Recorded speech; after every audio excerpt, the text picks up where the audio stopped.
J'ai cherché, durant, au moins 3 jours. J'ai cherché partout aux alentours. Je me suis dit: «Il est perdu à jamais, je vais plus jamais le retrouver. On me l'a volé, c'est pas possible». Titi était un chat qui malheureusement m'a quitté en janvier dernier, à l'âge de 20 ans, né sur mes genoux. C'est rare parce que bon, la maman m'a fait confiance et donc je me suis fait la promesse de garder toute ma vie. Je l'ai vu un jour grimper au mur et puis ça m'est venu comme ça, Ouistiti. C'est un nom qui chantait, qui lui allait très bien. Ce chat a toujours vécu en appartement. Il avait une cour sécurisée. Il était très, très sociable avec les autres propriétaires. Il a eu des problèmes de santé, notamment un atténotome à l'oreille gauche.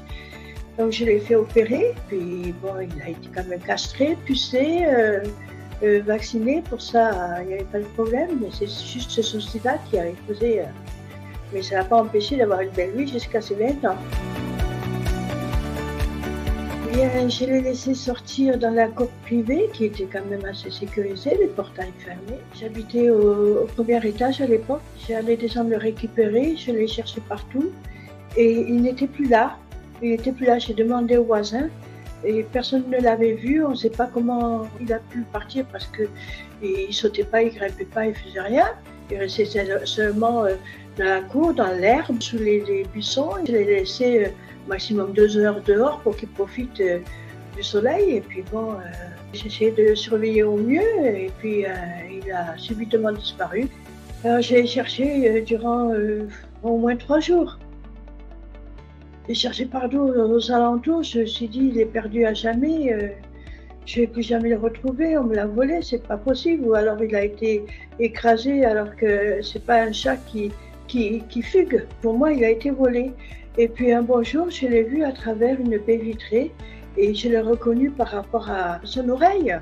Parce que bon, avoir une oreille fripée assez particulière suite à ce problème de santé, quand j'ai vu ça, j'ai dit mais c'est mon chat.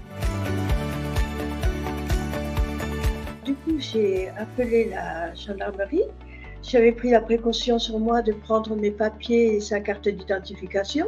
La gendarmerie est venue, puis on a fait appel à mon vétérinaire pour faire vérifier sa puce. Et heureusement qu'il était pucé parce que ça a confirmé qu'il était bien mon chat. La personne prétendait que c'était le sien, alors que ça faisait une dizaine d'années qu'elle avait perdu le sien. Non, j'ai dit de toute façon, il est pucé, donc il n'y a pas de problème, hein, il est castré. Et elle m'a avoué que le sien ne l'était pas. Et là, du premier coup d'œil, je l'ai vu, il m'a regardé. J'ai reconnu, hein, je l'aurais reconnu parmi 1000 chats noirs. Hein. Si vous adoptez un animal, si vous l'aimez profondément, l'identification, c'est à la fois une sécurité et une preuve d'amour. Parce qu'au moins, lui donner une identification, c'est prouver aussi son existence, vouloir le protéger à tout prix.